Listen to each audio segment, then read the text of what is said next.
Yeah. So, let's get into this review here. Let me pull my notes for it. And we're gonna get started. All right. So, the only thing we're going to be reviewing today is the film Longlegs. We did a non-spoiler review already. I did it with Dusk. We discussed it, and we try to do our best not to spoil kind of much about this movie. It's best to go in as vague as possible. I think, not knowing much. I didn't really know that much. I knew Nicolas Cage would be in it, but I didn't know what role he was kind of maybe playing there, what they were going to really do with him. In the marketing, they kind of keep him hidden away. Yeah, Um, so I did kind of like that. And the marketing in this film and the word of mouth of this film is really boosting this movie up heavily and really causing, I think, a lot of people to go see it and a lot of it to break records. So right now, as of today, so this is an article here. It says here, Longlegs delivers the biggest opening ever for Tom Quinn's Oscar-winning indie outfit, Neon, who Neon is the one that distributed the movie. They're the ones that did that. It says among other milestones there. Of course, Despicable Me 4. I mean, hey, people, crushed it. Yeah, crushed it because everybody loves those minions. I mean, hey, and Despicable Me 4 probably will either come close to a billion or, probably make about a billion, probably, like most of these other Despicable Me movies have. damn.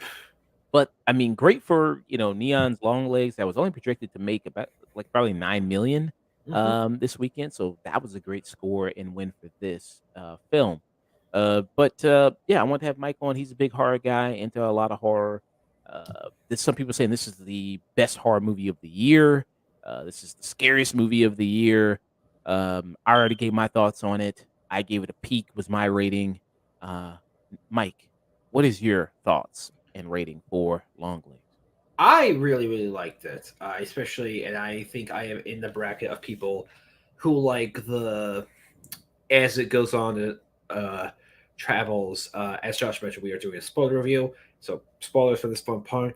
But the slow kind of reveal that there's more of a supernatural element at play, but it also just being such a blunt, horrific, just inescapable thing, and just how this movie was shot. This and In a Violent Nature have been my favorite shot movies of the year. In a Violent Nature mainly because of like its choreography and like I respect a slow burn movie like that. I respect that movie to just keep to its like artistic vision. This is just like if you just want to like dine on the like cinematography of this and just like look at the background. This is a movie that I know a lot of people are gonna watch again and just like look in the background because there's like an incredible like wide shots. He's just like, is there someone out there? What's going on? And there's plenty of details throughout the movie. Uh, a great performance by my, what's the lead actress again? Micah Monroe. Micah Micah Monroe. Monroe, who gives a very kind of I guess kind of like the best way to describe it would be like almost like a church mouse performance. Someone incredibly like nervous and shy and just like feels that like they're just like in incredible danger and like this woman looks like she might just break down at any moment. Uh, and as a FBI informant, especially as a FBI agent, as a woman, she's like having this incredibly dangerous life and she looks like even when she sits right next to a child on their bed, she looks physically small.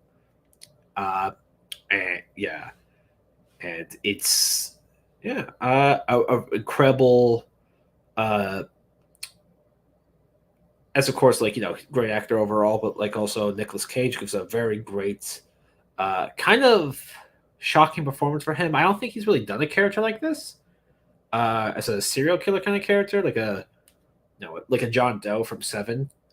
Uh, but also portray him as like kind of how more serial killers would be like in real life of just incredibly unstable and just gets away with it just because of his like violent nature and just almost unpredictability. But and he just like incredible prosthetics and makeup that's on his face. And as the movie goes on, well, the middle does drag a bit for me. The ending was like one of my favorite horror movie endings in a long time. It reminds me a lot of like the uh, 60s to 70s satanic panic, especially Rosemary's Baby. I got a lot of those vibes from this movie.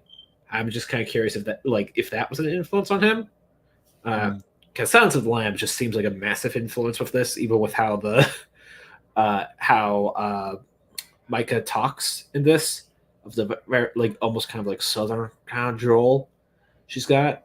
But yeah, overall a very solid movie that I would love to watch again when it comes to streaming. Yeah. You talk about the inspirations of this movie.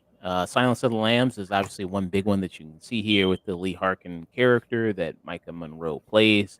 And Micah Monroe, I mean, looking at her resume, great resume. I mean, other horror movies that she's been in. So she was in It Follows, which I wasn't too huge on. It Follows. I think it's okay. I wasn't Yeah. really. I didn't think it was too amazing. I know a lot of people really loved that movie when it came out, but I wasn't really too crazy about that movie. But I thought it was all right. That came out 10 years ago. And then also she was in The Guest, which came out 10 years ago. That's the movie with Dan Stevens. I've heard a lot of great things about it. I heard it's a really great thriller. Is David Hyde Pierce in that movie? Or am I thinking of something else? The kid. No, he's not in No? this movie. Oh, okay. Yeah, I'm thinking of a different movie. I haven't seen this one. Yeah, and she was also in the movie called Villains there. She was also in a movie called Watcher and Significant Other. And so she's mostly known for doing horror movies. Kind of a scream queen there. Mhm. And I kind of tweeted, I was like, maybe we should be talking about her the way we're talking about Mia Goth. Mia Yeah. Goth is getting a lot of attention for things like X and Pearl and now Maxine. But maybe we should talk about her. I mean, she's got a great resume of kind of horror stuff kind of going on here. Yeah. She kind of Horror. does a. This isn't me. Oh wait, yeah, I've seen Watchers again. That's the one where they go to Romania. Uh, but yeah, that's a really good movie. You could probably cut out the last 10 minutes and rename the movie Karen, just like from the what goes on in that movie. But yeah, Micah, I think she kind of has an advantage over Mia Goth in some aspects because uh, I'm not sure where she grew up in America, but she kind of nails that accent a lot more than Mia Goth when it comes to like what she's doing, like So she was Pearl. born in Santa Barbara, California. Okay, so like that can be kind of close to like more rural area where there might be more country, like especially like religious people. So yeah, Mia Goth, it kind of sounds like she's putting in a voice when she's doing Pearl, which is it's fine. She's doing an accent, but yeah, I really liked Micah's portrayal of this FBI character. Yeah. And do they ever say where they are in Longlegs? I don't think they do, right? The No, location. I imagine the Midwest, just because this just kind of seems like something that would happen in the Midwest during the 90s. Yeah. And this place takes place 1999. 19. Okay. And you have the character Micah Monroe who's playing the woman, the actress Micah Monroe is playing the character Lee Harkin, very much like Clarice Starling. I mean, a lot of comparisons can be drawn there. We're talking about inspiration, Silence of the Lambs, also Seven seems like Of course. inspiration. Also something like Hereditary. Also something like maybe Girl with the Dragon Tattoo is kind of maybe also there as well. Some of the investigation element of it. You also have that. And Hereditary was. I'm sorry. Did you mention Hereditary? yeah, I mentioned Okay. Hereditary. Yeah. Especially with how the final twist at the end is like, oh no, it's actually supernatural. Yeah, and you see kind of the way the movie kind of plays out, and we'll talk about it about the ending there. You saying you're a fan of it. That's where it kind of maybe lost me a little bit. I still was on board with it, but it just made me kind of was like, I don't know. I see that. I can see this ending definitely like throwing some people off, and people like not wanting like I don't think it's like a invalid reason to dislike it, but I can totally see why this movie might kind of like cause some division with some people during the last third. Yeah. So you see at the kind of the movie the way it plays out. You see it's kind of your traditional, well, not really traditional all that sense, but you see that it's a FBI agent, and they're hunting a serial killer. At first, when the movie starts, you see that her character has somewhat of a keen insight, keen kind of instinct of things, and when things are off kilter. So the opens up, it opens up really well of them on the manhunt for actually another serial killer, and then her partner dies in the attempt to get this other serial killer. She's able just to look at one house and go like, it's that house, it's Yeah. that place, that's where the person is. The tension and atmosphere, I mentioned this in my review, is amazing throughout the entire movie. What they're able to do and build that whole up, like I wasn't really able to guess what was going to come next. So I was afraid of what was going to be coming next around the throughout watching the movie. And throughout it, yeah, they're on this, and then because of her, work on this case at the beginning of the film, catching this serial killer, she gets assigned to catch Longlegs, who is the serial killer Nicolas Cage plays, and the case is kind of stalled right now because the way he does, these crimes, they don't have no way to connect him to it. Most of these seem like family murders where the husband, he's becomes the family annihilator, kills the wife, kills the child, then Mhm. ultimately kills himself. But then there's always the cryptic message that Longleg leaves at the scene. So people are like, "How is he able to do this? What's going on? Who is this Longlegs?" She gets assigned to the case, and her supervisor, who puts her on the case, is Blair Underwood, who was also really good Oh in this yeah, movie as well. I mean, everybody's really good overall. What do you think about the cast? very good compact cast. I think I can see kind of like one kind of criticism of, because this movie has like only so many characters in it. There, there's only like, well, who can it be? Probably one of the only other like two characters in this movie, unless they want to like introduce someone at the last third. Uh, but yeah, it kind of became a bit obvious of like who the other uh, who was helping Nicolas Cage's character Longlegs in this movie with his schemes, machinations.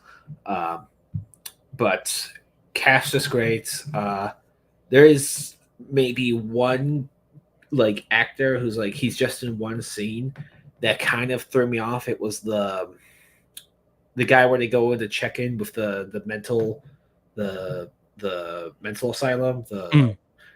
and he's like he runs it, and he was talking about like someone came in to check with there, but he played it like very comedically. Yeah.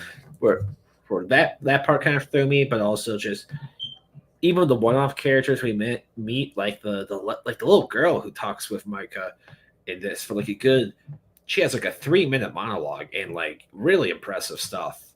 Yeah, Uh, Kieran Shipka. She yeah. was in Chilling Adventures of Sabrina. Oh. Uh, she was also she had a voice role in also The Legend of Korra as well. She was the daughter of Tenzin. She was one of Okay. the voices. Yeah. Yeah, That's cool. yeah. So that was the girl there Mhm. who's playing it. Yeah. Yeah. Who's Yeah. one of the survivors of Longlegs? You have there. So, yeah, and you talk about as kinda dark as this movie is, as grim as it gets, there are some moments of humor, in Mhm. it as well, especially the stuff with Lee Harkin, and her interactions with people. Mhm. I guess you could say she's somebody maybe on the spectrum to a degree. Maybe. Maybe Uh, it's magic. Maybe it's not. yeah, Who maybe knows? it's just the effect of being connected to a Yeah. Satan-possessed doll, I guess. Yeah. I mean, Yeah. but This movie has a lot of strengths in the uncanny valley of like as we talked about like the doll in this like it's one of those things that looks kind of lifelike but not lifelike enough that just kind of rubs you the wrong way, and that's the same thing with like off like the way like when we see Nicolas Cage's room in this as well as like Nicolas Cage himself, it's like it's close enough to something you get and something you're familiar with, but it's just like there's something just wrong with it, or even just like the Micah's her home with her mother, her incredibly religious mother, is just like something's just a bit off. Like it just feels like, oh yeah, this is a home, but it's like it's a bit too compact to the point where she always feels uh like like she's being like suffocated almost.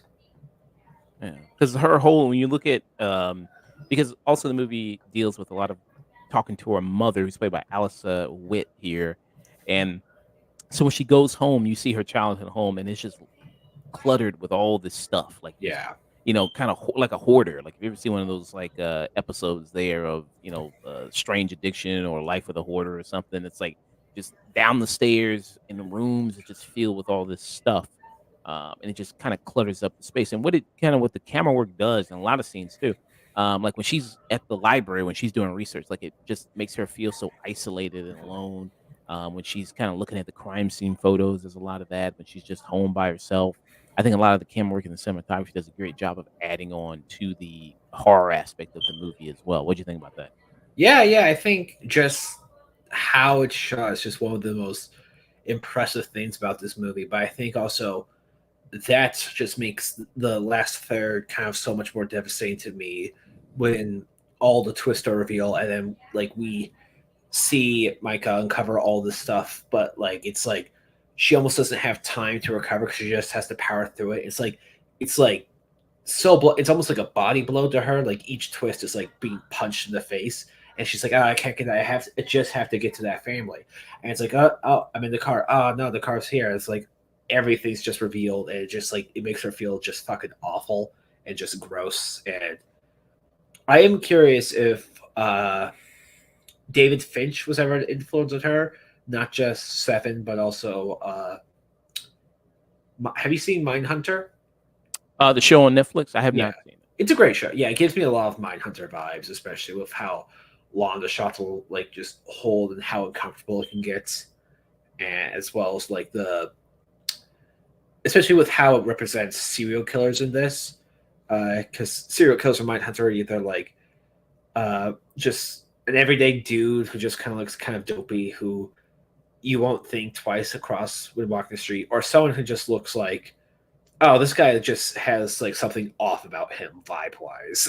Like, they smell or they're like super mentally unstable and just like, oh, this guy should probably be in the home, or like, or they're just like, they just feel like uh, they might like just lash out if like just provoked the wrong way.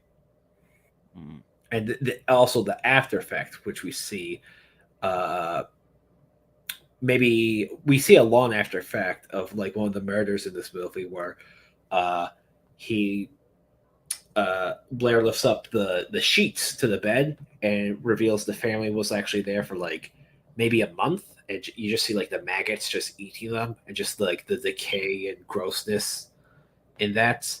And it's like it just makes it so much more like both like offensive to Micah, but also just like painful that like this has been going on for just so long.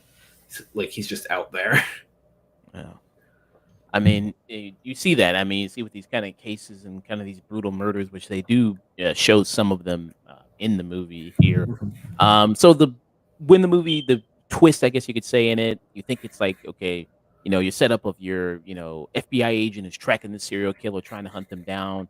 But you're trying to figure out throughout because it's not really a mystery who's doing the murders. You know who's doing the murders. It's just about how they're doing the murders. Yeah, And the because big reveal of how they're doing the murders, Nicolas Cage's character Longlegs, is that so he creates these dolls, and then inside of the dolls he puts like this orb that's has possessed, I guess, by the devil, has devil magic no, in it, then puts it inside it, and then Allison Witt, who's Lee Harkin's mother, she was tasked with delivering the dolls to these people's homes, to the family's homes, and the family's always involved having a daughter. They always had to have a daughter, his birthday and is June 14th. June 14th, yeah. So June 14th, because it was the 6 days. It would have to be 6 days. What after the ninth? Yeah, So it has that to do that to form a what do you call it, the pentagram or yeah. It's making like an algorithm thing. It's like 'cause there's a lot of old Bible talk in this kind of stuff. So so she was tasked of delivering these possessed dolls to families dressed up as a fake nun, dressed up as a nun there because who wouldn't trust a woman nun here? And obviously if he did it, Nicolas Cage, I mean, people wouldn't take a doll from his creepy ass. yeah, So she does that, and then the doll instantly like it radiates evil demonic energy to the family, and then something snaps in them, and then the father goes and kills the family, and then that's how the murders happen. And then Allison Witt, who's the mother, she's tasked with also watching the murders happen. So so she knows that the job was complete. So for decades, she's been doing this, and the reason why she's been doing this is to keep her daughter safe.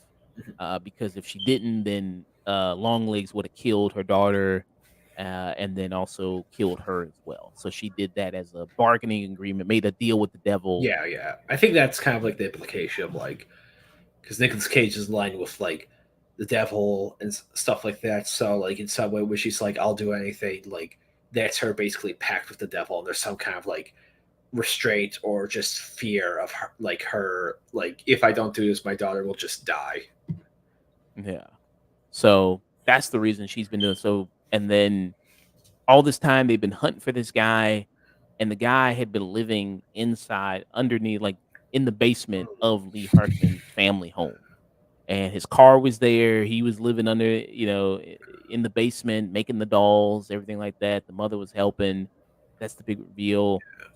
That's It, where I think that I can see maybe why it would kind of lose some people there a do little you bit. think it can be kind of like Barbarian, of like in Barbarian, there's the old man living like downstairs in the basement for like 10 years, and making like weird monster baby stuff and shit like that. Yeah. But the thing is, like, that's kind of like it's very out there. But there have been like cases of actual serial killers who have like, or just creeps in general, just living in someone's house unknown for years, like in the basement. But like just thinking about it is just so like you can't even imagine it. That like it just like it's hard to wrap your head around when it's in fiction.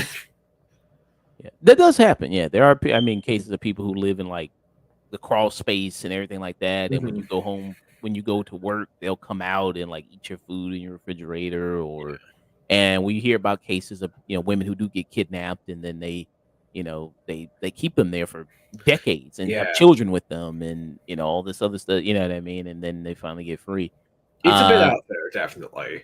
Uh, Even like that old John Carpenter movie of like the people who lived under the stairs in like a house and stuff like that. I'm trying to think of it, but yeah, yeah.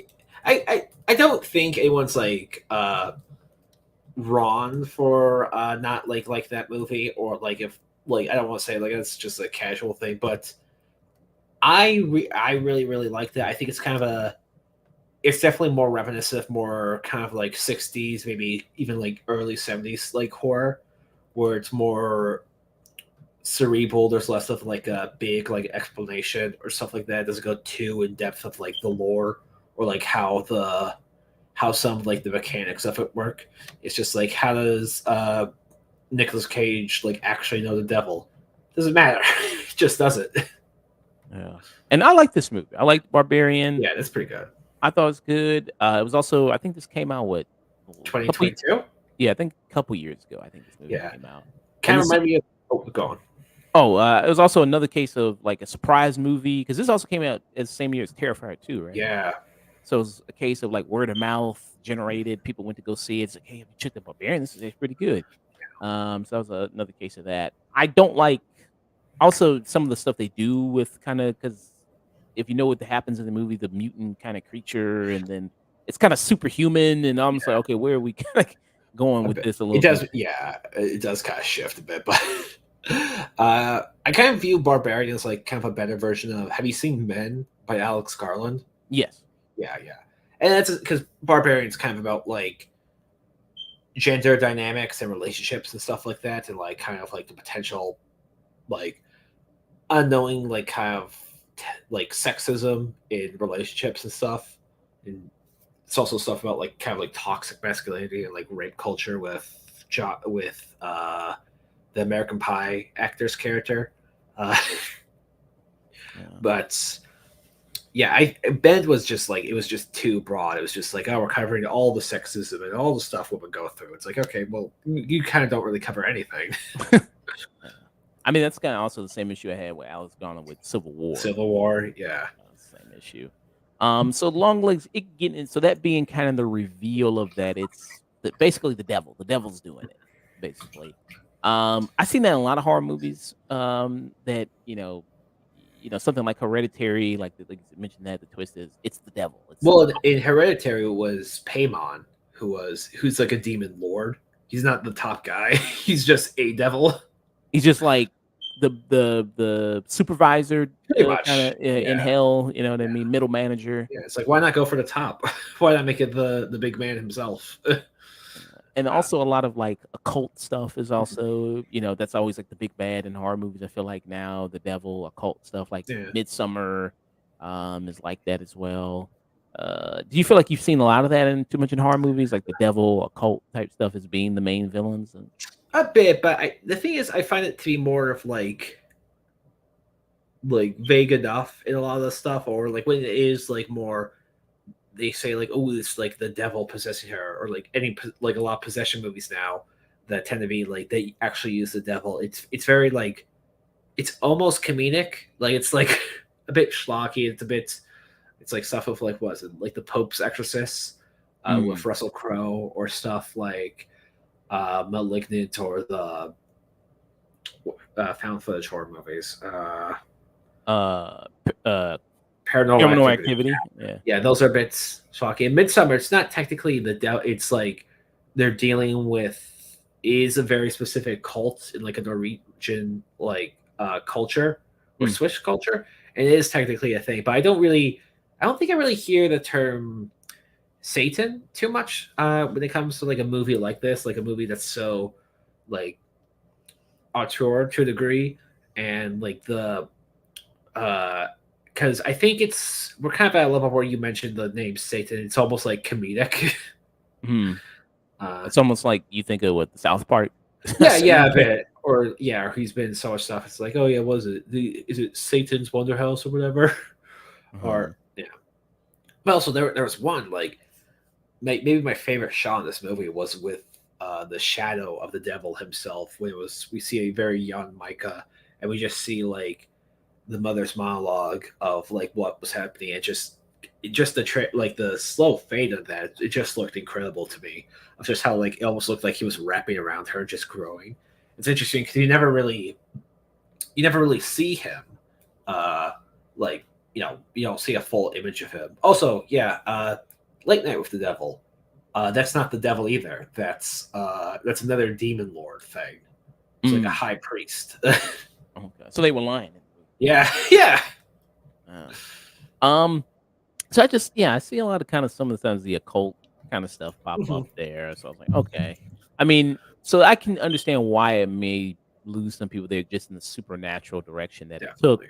And then so you kind of learn from that also reveal that the reason because some people think she's kind of psychic, maybe has this like the because she has this connection with I guess Yeah. this demon lord, this demon spirit that it's also given her these psychic abilities to hunt down other crazy fucking people and evil people I guess there in the world. So it's kind of given her ability to do that. Um and then so you see that at the end of the movie, she that all gets revealed. She realizes that her mother is the person helping Longlegs there.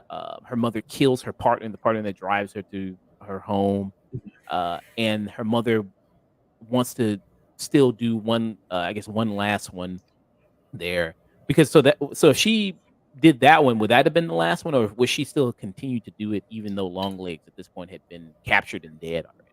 I think Well, she would have tried to do some kind of bidding, uh, or just like maybe she would think it's done for now, but she would still be like kind of in her mind. She'd always be like in the devil clutches, because when she tells that story to her daughter about why her daughter's safe and all her like uh, that she mentions that like Long Legs is building the doll and all that stuff. It's like it's an arrangement between them. I think she thinks that like when she dies, she's gonna go to hell. That's like she's kind of like protecting her daughter in like a weird way. I'm not sure how she would have tried to continue her work. Uh, if she would continue her work after Longlegs' death, I think, probably not because he was the yeah, one making the doll. yeah, He was the one and making it. she did do it under kind of like fear of death. So Yeah. yeah, And then she shoots the doll that Longlegs had initially created yeah, for Lee Harkonnen, and and a then bunch of yeah, smoke goes out of it. yeah, the demon vape goes out of it. There, so she kind of, I guess, loses her psychic ability connection. I guess there. Maybe, yeah, it's kept vague enough to be like, well, what is this? Is this actually a doll that like does it controls her, or was it almost like did that like almost like emit like a toxic fumes in the air and just like knocked like was it too much energy or something?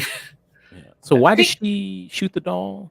It was I think she was just like kind of sick of seeing it and like was kind of freaked out by it. Uh, yeah. I think that also might be something that kind of bothers people because in the beginning it does portray things as like so. Oh, it could potentially be supernatural, but also could it be supernatural with stuff like her, like how good she is of like passing all these tests and finding all these crazy people. Like she might have just guessed, like to be honestly, if like she might have just been like, oh, I just get like a weird vibe from that house. There could have been potential like, no, he's not there. And when she does that whole test, they mention she got 8 of them right. She also mentions I got 8 of them wrong though too. So So it was like 50-50. yeah, Yeah. yeah. So I guess so I don't know when she shoots the doll, does she already know that Longlegs is dead? Like, she did already feel that he's dead already, and then thought like, well, since he's dead already, then I can finally destroy the doll that's attached to my daughter. Because like the doll is almost seems like a tether to the person that the little girl is based on. Because like you saw with Kieran Sumpkin, she was in like in a catatonic state at the mental institution, and then when they brought the doll, because the doll initially was trapped in her home and buried underneath there, and then when they got it out, that's when she snapped out of it, and then that's when she was able to do with it. So I guess the doll is tethered somehow to the person. Maybe there might be because a lot of cultures and religions have like a thing with doll. I'm not as certain with like Old Testament stuff, especially with how these dolls work. But yeah, I think her mother probably knew he was going to die because when he got captured, that probably would have been on the news and stuff like that. And I think she just kind of assumed like, oh, he's gonna just gonna snap or something. Like I just need to get this one thing out of the way first. It's like it's a sure way to save my daughter, but So yeah, they end up before that, before she goes somewhere, they do end up capturing long legs there, and then Nicolas Cage. So you think he kind of plays it just the right amount? Because sometimes we get way too over the top. Nicolas Cage. Do you think he kind of uh, does the right amount there? I think it's the right amount, especially with how it's shot. A lot of the stuff, especially with how long his hair is and just how kind of like off he looks. Like he looks like he rarely leaves his room. Like he looks like he's just downstairs like building dolls until he has to go and like find people because he's got like puffy lips. He's got like super pale skin. He's got really greasy hair. Uh, but yeah, his initial scene really freaked me out in the opening of the movie. Uh, but also the scene of him driving in the car, it's like him screaming, kind of like having a breakdown. I can see why some people kind of think that's silly, but I think it's also there to kind of demonstrate of like, oh, this is kind of what like an actual like uh like long term like psychotic serial killer would be like, just awkward and weird. Uh, And just not like, oh, he's getting away with it because he's so smart. It's more so he's getting away with it because it's the 90s and uh he's just like he just spends most of his time just being so reclusive. I do wonder if that's why they did this movie in the 90s, because if they did it in modern day, uh, there would be too many cameras and Nicolas Cage would probably be caught like after 2 attempts. and you see, so movie kind of you see a little bit of the insight of him and kind of his daily life a little bit every now and then. So he's a fan of glam rock. He's a fan of like T Rex, Lou Reed, Velvet Underground. You see posters of that in his basement there. He makes these dolls. His look is, like he looks like he's got like glam rock makeup on. It's like Kiss, Yeah. but they could never wash the makeup off, and they got to be, you know what I mean, 60 Mhm. something years old there, and they could never just wash the makeup off. You kind of see that there. Um, so I think he plays it the right amount, you know what I mean? Not too over the top, and I don't think he overtakes, Micah Monroe's performance at Mhm. all in it, and they balance each other out, I think, very, very well, in The the scene movie. where they're shot together for the first time, the one where they're in that room. That was the first time apparently Micah saw Nicolas Cage, and that was Nicolas Cage's like last day of filming. Oh, wow, Yeah, okay. yeah, I man, really, they really hid Nicolas Cage from the marketing. I didn't even know he was going to be in this movie until recently. yeah, I mean, I think that so I think that's pretty also pretty good there, that they just didn't rely on, The just Nicolas. Hey, we got Nicolas Cage in here, like that movie. What was that? The shitty Five Night at well, the Five Night at Freddy was already dead. Willy's of Wonderland. Wendy's Wonderland, which that pretty much is all the movie had was just like, hey, we got Nicolas Cage and he doesn't even talk in the movie. Yeah. But here's the scene right here. This is the first time she actually saw him, and her heart rate kind of goes up here. Alright, look it up and let's roll sound. We will illustrate this, thank you.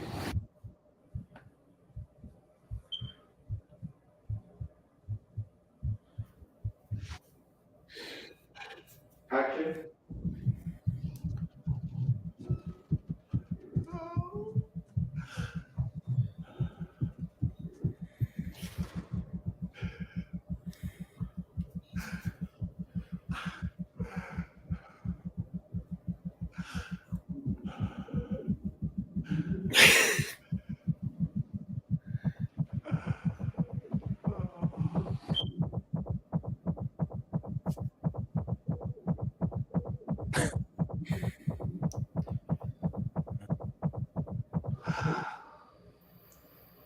And she says, when I walked in and saw Nicolas Cage for the first time as Longlegs, that was a visceral experience I'll never forget.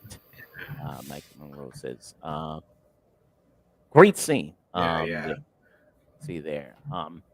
So you see that Longlegs, when they capture him, he does his whole thing, tells her the spiel, and he ends up smashing his head on the table, kills himself. And I don't know if that meant like his presence would still be around. I think it's kind of Mhm. left like he would still be able to do what he kind of does, maybe just knowing the afterlife there. But I haven't really seen too many interviews with him about this movie, but I'm very curious if there was like if there was a specific character in the movie that inspired him, like Buffalo Bill from Silence of the Lamb. I think it's the easiest comparison, especially with the hair. But yeah, this guy just seems like very otherworldly and just like even when he's caught, there's a very awkward like just body language he has the whole time of like when the police like he's not like that scared. He just raises his hand, but there's something like off about it. even when you first see him in the movie where it's the flashback sequence, so when he like, squats down and then it's the kind of cuts like that is I mean, that's really kind Yeah. of jumps you there. It's like, damn. Yeah, is this a long legs? Is that the reference to like the spider, Daddy Long Legs? I don't know actually. I Yeah, don't know because I actually. don't know too much about Daddy Long. Because I don't know if it's like one of those things of like, oh, if you know about the I don't know Mateen or like Kelly Rituals of the Daddy Long Legs, like it spoils this movie or something. Uh, I don't know. But yeah, you kind of had that there. So the final, so you see where Lee Harkins, you see her mother, and she is going to drop off, I guess, with presumably maybe the last doll, maybe Mhm. more there, to the family of Blair Underwood. If you remembered early in the movie, the little girl had a birthday coming up, and Lee Harkins said she would be there. She said, I'll be there. So she drops off the doll to the Blair Underwood's family, and the actions proceed to play out of the husband and kills the wife. Lee Harkinen ends up killing Blair Underwood. And then her mother ends up trying to finish it off and do the whole ritual process and then ends up trying to kill the daughter. And that's when Lee Harkinen kills her mother there and saves the child. And she ends up trying to kill the doll and trying to shoot the doll, but she ends up running out of bullets before she can shoot the doll and destroy the doll. Mhm. And the movie just cuts Yeah. right there. Well, it cuts after Nicolas Cage gives us one final goodbye. Oh, yes. Yeah, it does Yeah. that as well. Yeah. Uh-huh. Yeah. Has there ever been a case of a Chekhov's birthday party? Not that I know of. Very good use of the birthday party there. It's like, holy shit, Yeah. You hear that, you're like, oh no. Uh, question about how she kind of figured it out. So she woke up, she got on because was um the phone was ringing or she just picked up the phone and then the The voice phone was ringing. okay. And the voice kind of spoke to her on the phone. Mhm. So was that presumably maybe Nicolas Cage's like spirit on the thing? Because he was already dead. Right? I think that might have been either like a spirit or like maybe she's like kind of like vaguely hallucinating at this point, or it could be someone else, but like it could be Blair Underwood's character like speaking like doing like a demonic possession thing. or whatever, because his voice does change a bit when we meet him. So But why would he have her number? Why would he have her mother's number? I don't know. Yeah. I might have to rewatch this movie again, but I mean, hey, I mean, good to rewatch it yeah, again. yeah, it was a good movie. I mean, these aren't. I'm not nitpicking. I'm just, No, yeah. I'm just talking about and discussing and things in the movie there. But yeah, so because when Lee Harkness mom, when she shoots the doll, Allison Ruth is the mother. So when Ruth shoots the doll and the smoke comes out, that's when Lee passes out. She Mhm. wakes up in bed in the bed of Longlegs in the basement. Then she crawls out of there. And then the phone rings and then she answers, and then the voice talks to her. I forgot what the voice says. Mhm. And then that's when she drives Longlegs' car Oh to God. and she does actually the same thing Longlegs does when she's in Yeah. the car that you saw in the earlier scene. She's great. Yeah, I love that whole segment of her just realizing, oh, because there is a moment where she says, "Oh, he's at my house," but like her in the basement, then her going up, and it just pours over you the whole scene. Like, not only was he here, this is where he made the dolls, and that's his car. And we've been kind of like helping him in a weird way. So that was that was kind of shit. Let me play a little bit of the mother here, Allison Witt, in her scene here, because I think she also does a fantastic job. Play a little bit of her. Will you tell me the honest truth about something? She kind of I'll looks a try. bit like Julianne Moore right here. I'm like, I don't know. Do you still say your prayers? No, Mom. I never said my prayers, never once. They scared me.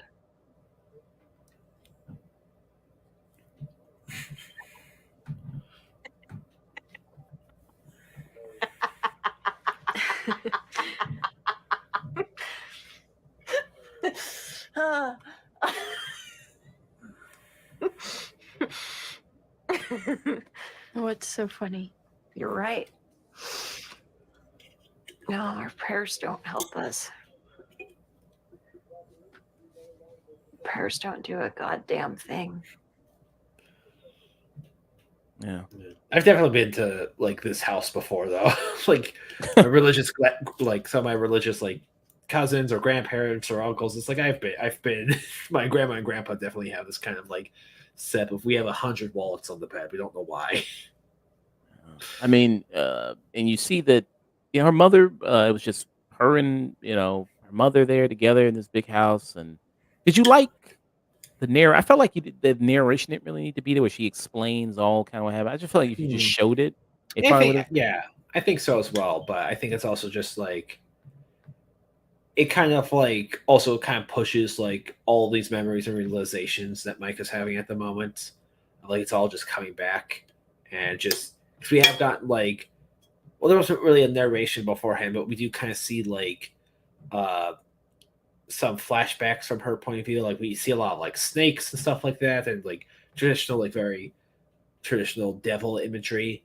Uh I kind of take it as like, oh, her memories kind of blocked up, and like now after like just going through all this and the doll being destroyed and Longlegs being dead, that's like everything's just coming back to her, and it's like now she's like she knows what's happening, she knows what her mother has done.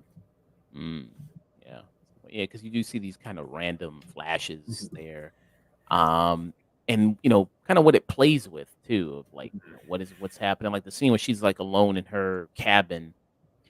Is that Longlegs, was he really there at all? Dropping it off, and this. How did he do that? Was it just he's got all this magic?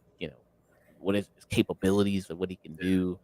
Um, yeah, I Yeah, mean, and yeah. the investigation part of it is also really good. A piecing Oh everything yeah, totally. too. Also, Criminal Minds esque.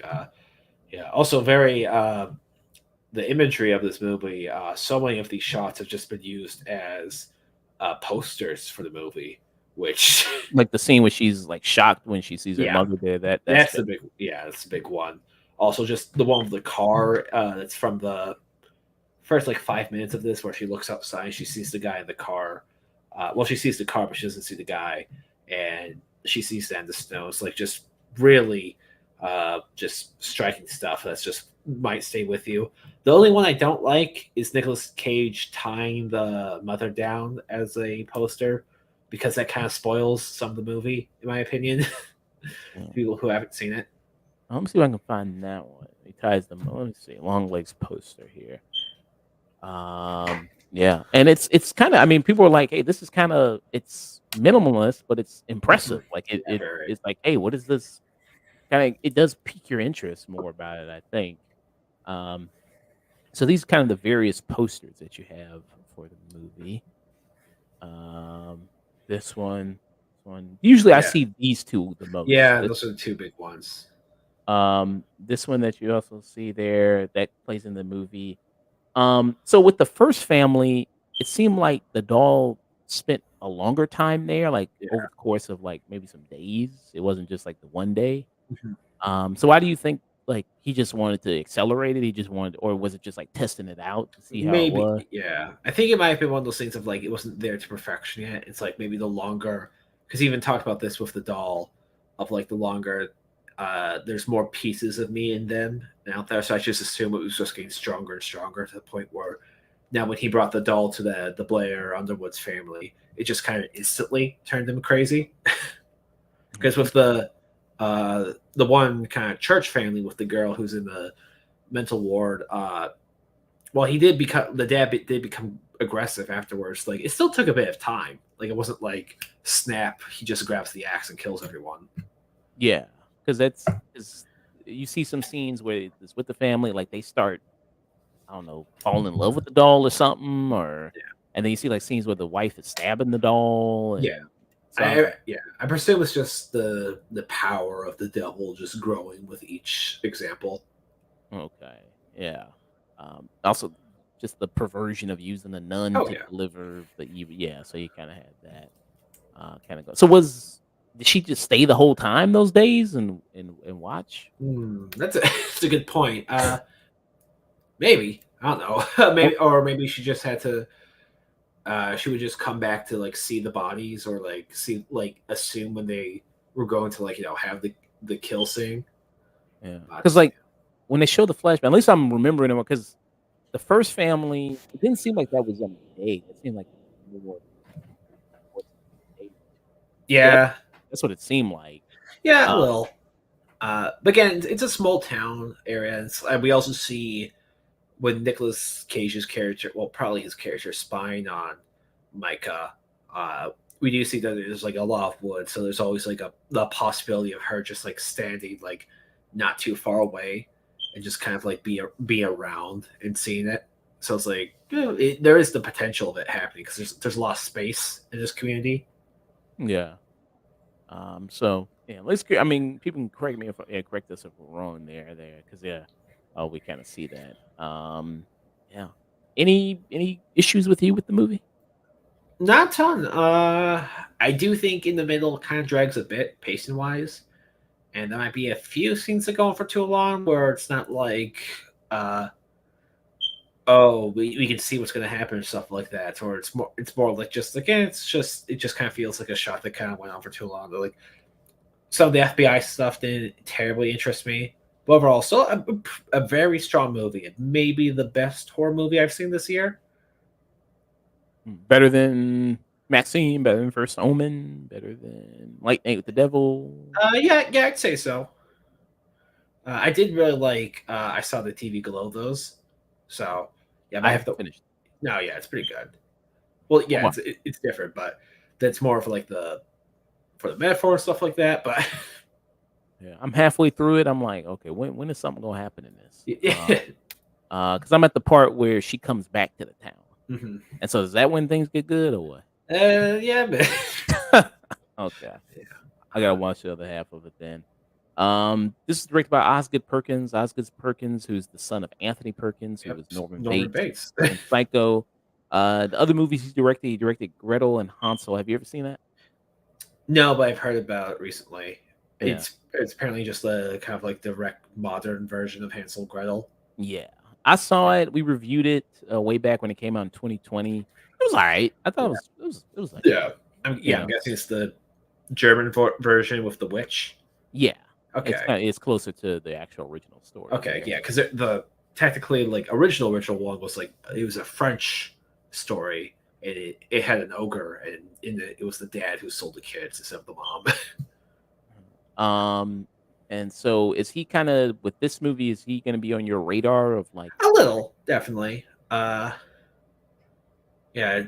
like I'll definitely be open to see like what else he's going to uh kind of take on. Uh, yeah, of course, I hope for uh I always hope for like kind of newer horror directors, and I like this, especially like kind of take inspiration from older stuff. I do wonder if that's the reason why his stuff is so 60s, 70s oriented, because his dad was, Anthony Ward. Wait, Anthony Perkins. I don't know why I said Word, but yeah, Anthony Perkins, and he probably grew up with like so much of like that older movie kind of stuff. So, but yeah, I would like to see how he branches out, and if he's just going to stay in this genre, or if he'll make a more modern horror movie as of late, or something like something along those lines. Well, did you see what he said about modern horror movies? Did you see that? Whoa, what'd he say? So he says he does not care for modern horror movies and doesn't watch newer horror movies. Oh. He said there, and this is a part of a longer quote. He says, on the one hand, I want to identify or atone with the father by going down the same path and representing the good name and the genre in question. And he speaks about his father, Anthony Perkins, there. But then I also have to have a sort of a distaste for it. I wouldn't say I'm someone who likes or dislikes horror movies. I don't see new ones. I have no interest. I'll never see Maxine. I'll never see Pearl. I saw X for reasons. It wasn't on purpose. I don't see contemporary things. They don't interest me at all. That's not to say they aren't great. I'm sure they are great and make a lot of people happy, which is all that really matters. Yeah, it's totally fair. Like some people, it's just not for them. It says elaborating further, Perkins talks about what he does and doesn't want from horror. He says, "But I like the horror genre because it's the genre that permits the most innovation and it encourages the most poetry. It's all guessing and grasping at what is essentially unknowable. At least it's what it is for me. If someone dangles a retelling of Jeffrey Dahmer in front of me, I couldn't pass on something harder. It's not interesting to me to see someone pretending to be a serial killer. It has no appeal." It's very base to me. I'd rather watch Todd Browning's Dracula and feel the romanticism and the luxury and the pomp and circumstance and the majesty of what kind of work turns me on. But to see a contemporary Terrifier or things like that, it's the opposite of what I want to be putting into my brain. Yeah, I guess. I think he's more, because this is kind of true that there isn't a ton of like a lot of more modern horror takes more not human in terms of like, oh, it's so real and like to the touch and all this stuff, or like so complex, but it's more like human as in like it's more the antagonists are more human, like human oriented. It's more plain, it's more everyday, it's more stuff like slasher killers, anything that's like supernatural is minimum. He seems to like more like almost like creature features to a degree, or stuff with like you know uh a higher level supernatural elements, which yeah, I think that's a fine thing to have to want. Yeah, I mean, yeah, horror is like a one of the most subjective genres out there, and yeah, I hope to see more for him in the future. I'm curious of like if he's going to set it in modern day or if everything's going to be kind of be in the past. But Well, I mean, there's also like people. Robert Eggers, he's like, I'll never do a movie in modern times. I'll always do period pieces. I'll never do a movie in that time period. Speaking about the audience reaction to this, so it has a cinema score of C, which is pretty low for a cinema score. Usually, a movie just has to almost kind of exist, and you know what I mean, to get basically like A or somewhere Mhm. around that territory.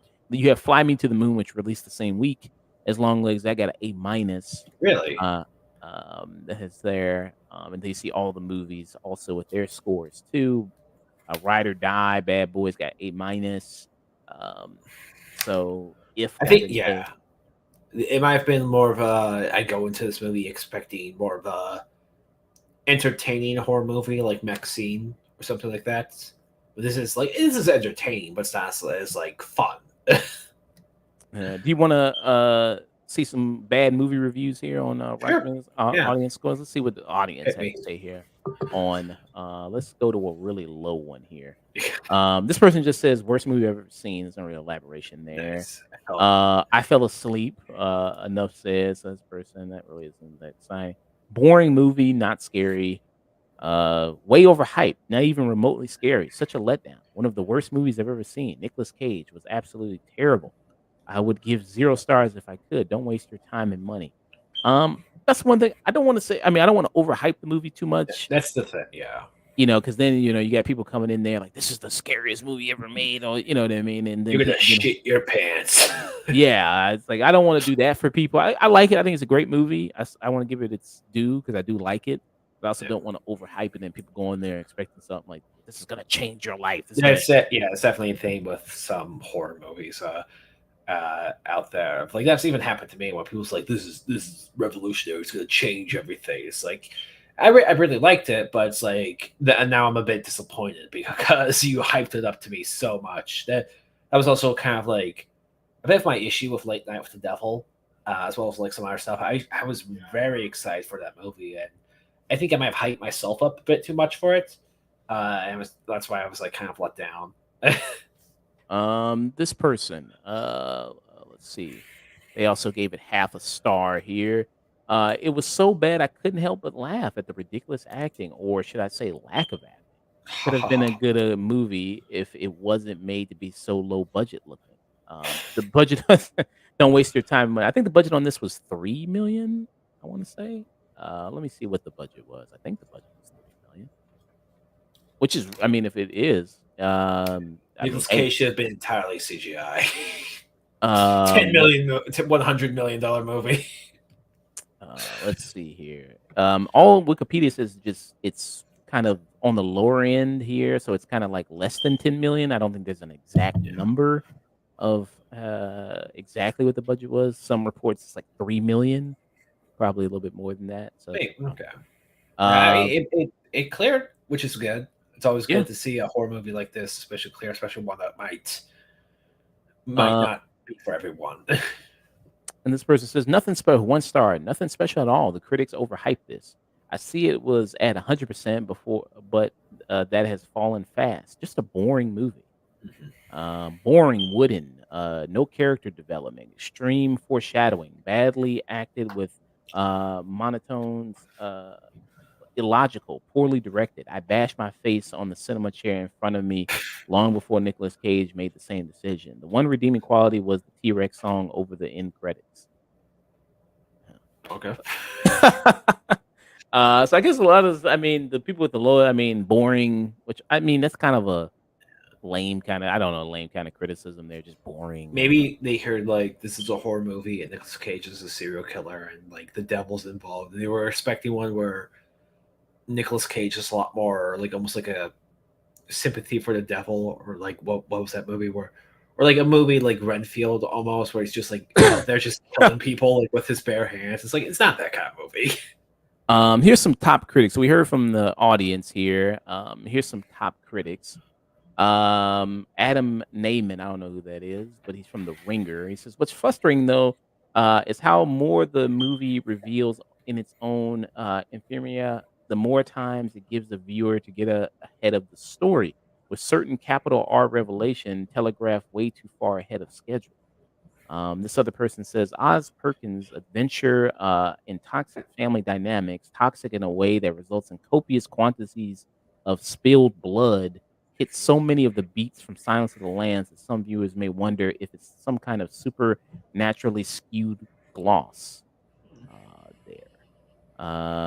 Another negative review says Longlegs' originality and boldness feel. Oh no, this is a good one. I'm sorry.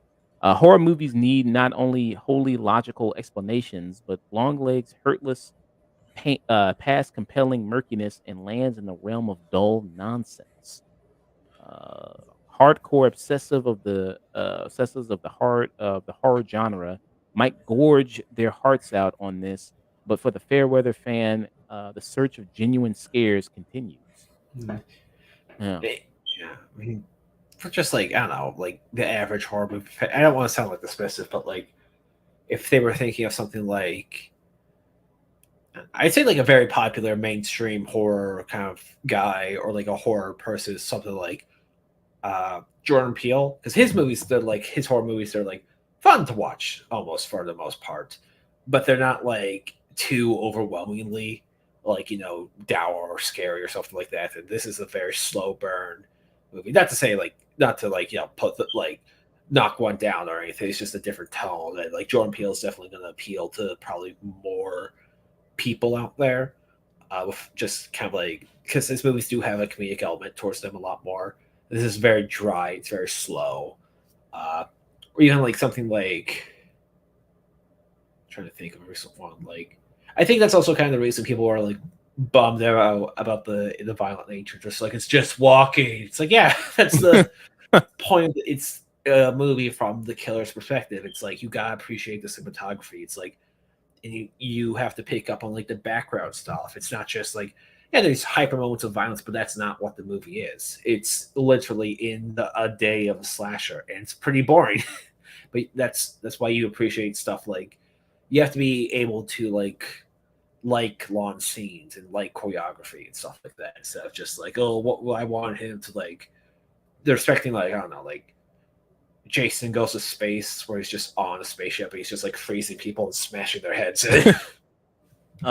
So this right now has a Rotten Tomato. It is certified fresh, Longlegs. It's at 86%. The audience Nice. score is 65%. And it's bringing up Jordan Peele. So just out of curiosity, I did look up Nope. Nope has an audience score of 69, and then a critic score of 83%. Certified fresh. Okay. Kind of similar. Yeah. I actually didn't see Nope. I saw his other 2, 3-ish movies. Us and Get Out. Yeah. I And saw then- and Wendell Wild, which he wrote, but he didn't direct. Right. That's as far as it's not a bad movie, but I would probably say that's his weakest movie, Wendell Wild. Yeah. But Yeah, I wasn't really. Yeah. That came out on Netflix, right? yeah. Beautiful animation though. Osgood Perkins has another movie coming out next year in February called The Monkey. Nice. So you think there's a lot of pressure on him? What to expect? I'd say a little, but or even like maybe kind of a. 'Cause did happen a bit with Alex Garland, where people kind of turned on him. It's like, oh, you're up your own head, like you're up your own ass now, and stuff like that. It's like I don't think it's like kind of that level, but I think it's like definitely a level of like, kind of gotta be. Don't get so enraptured in your own kind of like view of horror movies to think like because from what it sounds like, it doesn't sound like he thinks his horror movies are inherently better because they are set in the past. It just sounds like he's not into like modern stuff, which is fine. But yeah, I'd say there's a moderate amount of pressure on him, but I hope the best for him and stuff like that. Yeah. So we'll see here. What would be your rating? What would you give Longlegs? I'd say maybe like a low peak. Low P? Yeah, like I really liked it, but yeah, it's just some stuff that's that like I won't say didn't sit right for me, but like some stuff that's just like I feel like that could have been better or stuff like that. Okay. So I gave it a peak as well. Mike gave it kind of a lower end of a peak. Mhm. Still really enjoyed it. Best horror movie of the year to Mike. I'd say best horror movie of the year for me as well. I really liked it a lot. And then the second one best was probably First Omen. I'd probably say First Omen. I really liked First Omen. It's entertaining, yeah. So yeah. All right. We're gonna be getting out of here. That was our review for Longlegs. Yeah. Go ahead, raid somebody. Mini Portable's on. I'll go ahead and give her a raid. Mike, let people know what you got going on, man. Your links, where people can find you, all that good stuff, man. Yeah, you can find me on Greyworks on Twitter, on Instagram, on YouTube, or you can just search Howling Hoods on anywhere. It's a a mythical steampunk setting with noir. If you like all that kind of stuff, if you like Red Riding Hood, if you like Big Bad Wolf, if you like One Piece and Dick Tracy, this is like the one person who will mix those two together. And yeah, we just have a fun time. And next episode should hopefully be out soon. But yeah, up until then, nothing much else going on. Yeah, thanks for having me again, man. Oh, no problem. Pleasure having you. This is your YouTube. Yep. This is your Twitter. People can follow you there. You also have a Twitch. Oh, Great yep. works. Yeah. Same. Yeah. Uh, Yeah. well, I'm gonna go ahead raid this person. Nice. Right now. Are Yeah. you All right. available next Sunday? Do One Piece if I can. I should be, but yeah, yeah. I hope Romance Dawn, right? The first arc of it. All right. Cool. Okay. We'll do Yeah. that, man. Take Yeah. care. Yeah. Peace. Easy. Bye bye. All right. I'm gonna go ahead raid Mimi Portable. She's on right now. All right, people. Stay tuned.